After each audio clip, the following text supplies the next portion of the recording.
Imagine a world where the most powerful woman on earth stops everything, puts aside state secrets, and pauses international diplomacy for one simple reason: a tiny jam sandwich.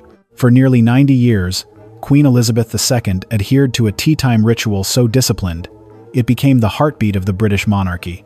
Every single day, at exactly 4 o'clock, the Queen expected her tea service to be laid out with unwavering precision, regardless of whether she was at Buckingham Palace or on the other side of the globe. This was not just a meal, it was a sacred hour of stability in a life of constant change. At the heart of this tradition were the legendary jam pennies. These were not mere snacks. They were symbols of a lifetime of consistency. These tiny, circular sandwiches were crafted from soft white bread, filled with a thin layer of strawberry jam, made from berries grown exclusively on her beloved Balmoral estate in Scotland. But there was a hidden, almost chilling reason for their peculiar shape.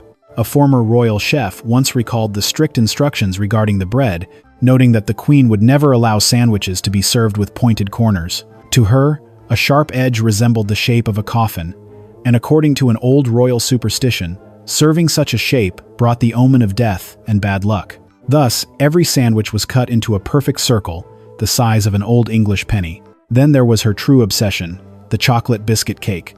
This rich, dark dessert was her ultimate weakness, and it revealed a side of her personality that many rarely saw: her remarkable thriftiness. If a cake was not finished at one palace, it was never thrown away. Instead, she would tell her staff that the half-eaten portions must be carefully packed into special tins to travel with her by train or car to her next residence. She reportedly told her kitchen team that every piece was to be saved until it was completely gone. To her, it was about honoring the ingredients and maintaining the values of a generation that understood the importance of not wasting a single crumb. Before we move on to the next royal secret, do you have a daily ritual that you simply cannot live without? Tell us about your favorite tea or coffee routine in the comments below. If you are enjoying this journey into the palace, please hit the like button and subscribe to our channel to ensure you never miss our deep dives into history. While the Queen found comfort in the simple traditions of the past, her son, the King, has a very different approach. Do you know why King Charles insists his tea must be brewed for exactly 180 seconds? And why he considers a common tea bag to be an abomination? We are uncovering the King's meticulous and scientific tea secrets next. While the late Queen found comfort in the unchanging rhythms of history, her son, King Charles III, has transformed tea time into a precise science of environmental perfection. For the King, the 4 o'clock hour is not merely a break, it is a meticulous celebration of British agriculture and a testament to his lifelong commitment to organic living. If the Queen was the guardian of tradition, Charles is the connoisseur of detail. His approach begins with the tea itself. There are no paper tea bags to be found in his presence. The King considers them an absolute abomination to proper culture. Instead, he insists on loose-leaf Darjeeling, often referred to as the champagne of teas. The preparation is a rigorous process. The water must be heated to an exact temperature, and the leaves must steep for precisely 3 minutes, not a second more, and not a second less. Even the sweetener is a matter of principle. You will never find white sugar on his tray. He exclusively uses organic honey produced by the bees on his Highgrove estate, believing that the flavor of his own land is superior to anything bought in a store. This legendary attention to detail is perhaps best illustrated by the story of the 2 plums. For years, the King's routine included 2 fresh plums from his gardens, served in a small bowl with a little juice. On one occasion, a well-meaning chef, noticing that the King often left 1 plum untouched, decided to send up only 1 to avoid waste. The King noticed the missing fruit immediately and requested that the second plum be restored to his service. It wasn't about gluttony. It was about the symmetry and the standard he sets for his household. His tea spread is a culinary map of the United Kingdom. He often enjoys a slice of Dundee cake, the famous Scottish fruit cake that reminds him of childhood summers spent in the Highlands. To honor his long tenure as the Prince of Wales, he frequently requests bara brith, a traditional Welsh-spiced fruit loaf, which he spreads with a layer of salted butter. These choices are deliberate. By choosing these heritage recipes, he uses his afternoon tea to champion the small-scale farmers and traditional bakers he has supported for decades.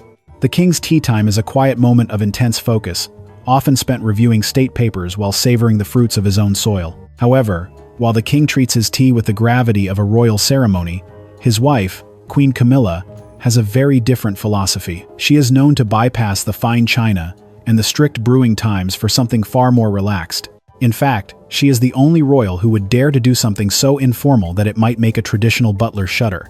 You will find out exactly what that common habit is, and why it makes her the most relatable member of the family, in the next chapter of our story. If the king's tea time is a masterclass in precision, the women of the royal family offer a refreshingly different perspective. For Queen Camilla and Princess Anne, afternoon tea isn't about rigid protocols or organic labels. It is about comfort, efficiency, and a surprising touch of the ordinary. These two rebels of the tea table prove that even within the palace walls, there is room for a little bit of common sense and a lot of personality. Queen Camilla brings an unpretentious warmth to the afternoon ritual that many would find remarkably familiar. While traditional etiquette suggests that tea should be sipped with a certain level of decorum, Camilla is known to favor a simple, large mug over a delicate porcelain cup when she is in private. But her most revolutionary act is one that would make a Victorian governess faint. She is a fan of dunking. Camilla has openly admitted her love for chocolate digestive biscuits, often dipping them straight into her tea until they are just the right amount of soft. It is a humble, quintessentially British habit that bridges the gap between the monarchy and the public. Her spread often features the classic Battenberg cake, that distinctive pink and yellow checkered sponge, wrapped in marzipan, alongside warm, buttered crumpets. For Camilla, tea is a moment to indulge in the simple joy of a sweet treat without the weight of ceremony. Then there is Princess Anne, the Princess Royal, whose approach to tea is as hardworking as her schedule. Known as the busiest member of the family, Anne views the 4 o'clock hour not as a social event, but as essential fuel. She prefers her tea exceptionally strong and black, taken without the softening touch of milk or sugar. Her snacks are equally robust. Think dense gingerbread, or a thick slice of malt loaf heavily spread with salted butter. There is no time for delicate finger sandwiches or fussy decorations in Anne's world. Perhaps her most famous and practical quirk is her hospitality on the go. Staff have often noted that Anne keeps a supply of ice lollies in her car, ready to offer to guests or drivers during a long day of engagements. It is a gesture that is both unconventional and deeply practical, perfectly reflecting her no-nonsense attitude toward royal life. By moving away from the strict expectations of their positions, these two women find a sense of freedom in their tea routines. However, as we look to the next generation, the ritual changes once again. Moving away from these individual preferences, the current Prince and Princess of Wales have transformed the afternoon break into something else entirely. How have William and Kate turned this centuries-old tradition into a vital tool for modern parenting and family bonding? We are stepping into their family kitchen next. As we move to the younger generation of the royal family, the rigid silence of the palace tea room is replaced by the sounds of laughter and the clinking of baking trays. Prince William and Princess Catherine have masterfully transformed the afternoon tea tradition, blending the weight of their future roles with the warmth of a modern, active family. For them, 4 o'clock is less about diplomatic service and more about creating a sanctuary for their 3 children, George, Charlotte, and Louis. Prince William, the future king, approaches his tea with a sense of practical normalcy. He is a man of simple tastes, often opting for a standard mug of English breakfast tea with a splash of milk and no sugar. However, he does harbor one very specific and non-negotiable rule that Catherine reportedly learned the hard way early in their relationship: absolutely no nuts in his chocolate desserts. Whether it is a batch of brownies or a slice of cake, William insists on a nut-free experience. His childhood love for the same chocolate biscuit cake his grandmother adored remains strong, but he prefers his sweets straightforward and unpretentious. Staff have often joked that even a future king isn't above sneaking an extra biscuit from the kitchen when he thinks no one is looking.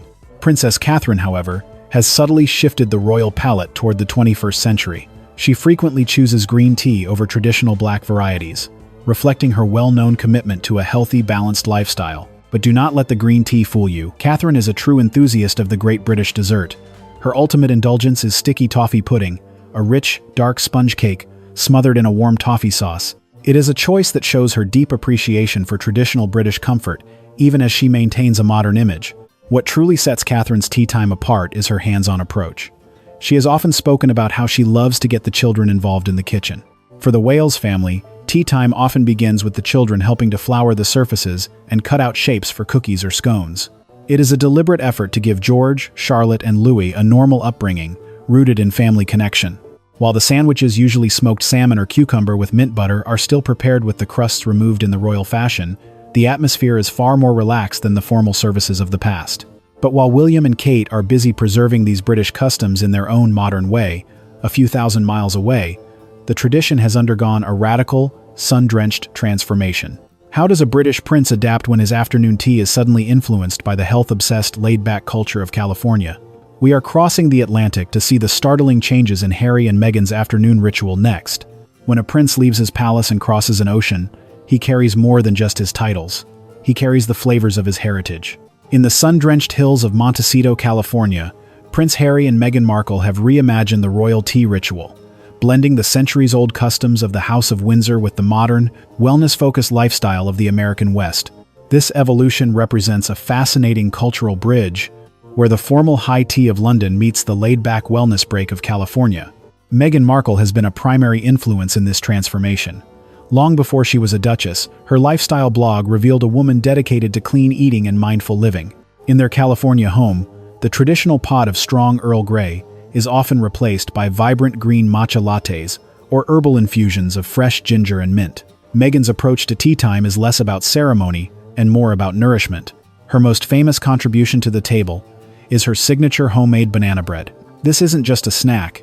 It became a symbol of her personal touch during their royal tour of Australia, where she famously baked a loaf for a community picnic. Moist, wholesome, and often spiked with chocolate chips or ginger, this bread serves as a culinary handshake between her American roots and the British tradition of tea time baking. For Prince Harry, the afternoon break is a deeply nostalgic experience. While he has certainly embraced American coffee culture, his heart and his sweet tooth remain firmly British. He continues to cherish the chocolate biscuit cake that was his grandmother's ultimate favorite. By keeping this specific dessert on his menu, Harry maintains a sensory connection to Queen Elizabeth II, a way to remember her through the simple joy of a shared recipe. It is a poignant reminder that food can act as a vessel for memory, even when thousands of miles away from home. Perhaps most importantly, Harry and Meghan use these afternoon moments to ground their children, Archie and Lilibet, in their dual heritage. Between healthy snacks and California fruit, there are often traditional British biscuits like shortbread or ginger nuts. It is a quiet daily lesson in identity, allowing the children to taste the flavors of their father's homeland. Yet, as we look across all these royal tables, from the organic gardens of Highgrove to the coastal breezes of California, we see a startling variety of habits. You might wonder, with such different lives and preferences, is there anything that truly unites them? It turns out, there is an invisible thread that connects every member of the family the moment the clock strikes 4. The final secret isn't about what is in the cup, but what the ritual does for the soul of a monarchy. We are revealing the true power of the 4 o'clock pause in our conclusion. At exactly 4 o'clock, a quiet transformation occurs within the walls of Britain's palaces. Whether it is the grand drawing rooms of Buckingham Palace or a sunlit kitchen in California, the heavy weight of the crown is momentarily set aside. We have traveled through the meticulous habits of King Charles, the unwavering discipline of the late Queen, and the modern, health-conscious adaptations of the younger royals. But as we reach the end of our journey, a deeper truth emerges. This ritual has never truly been about the tea or the biscuits. It is about the power of the pause. In a world that is increasingly loud, fast-paced, and filled with the constant cacophony of digital noise, the 4 o'clock tea remains a sanctuary of silence and stability. For a family that lives under the relentless scrutiny of the global spotlight, this hour is the only time they can truly be themselves. It is the moment where a king is simply a man enjoying the honey from his own bees, and a prince is just a father sharing a chocolate biscuit with his children. By maintaining this ritual for over 150 years, the monarchy has found a way to preserve their humanity amidst the rigid demands of their public duties. This tradition offers a profound lesson for all of us, far beyond the palace gates. We often find ourselves caught in the rush of our own lives, feeling as though we are carrying our own versions of a heavy crown. The royals remind us that there is immense value in stopping. They teach us that taking 30 minutes to sit quietly, to savor a familiar flavor, and to connect with those we love is not a luxury, it is a necessity for the soul. It is a way to find one's center before facing the world once again. Whether you prefer the precision of a 3-minute brew or the simple comfort of a dunked digestive biscuit, the essence remains the same. A perfectly poured cup of tea and a favorite treat are perhaps the oldest and most effective remedies for the stresses of modern life. They provide a sense of home and a connection to the past that can ground us in the present. If you found this look into the private lives of the royal family fascinating, please give this video a thumbs up and subscribe to our channel for more deep dives into history and tradition. Don't forget to click the notification bell so you never miss an episode. Now, we want to hear from you. If you were invited to tea at the palace, which royal's menu would you choose to share? Let us know in the comments below. Thank you for watching, and perhaps it's time for you to put the kettle on and enjoy your own royal moment.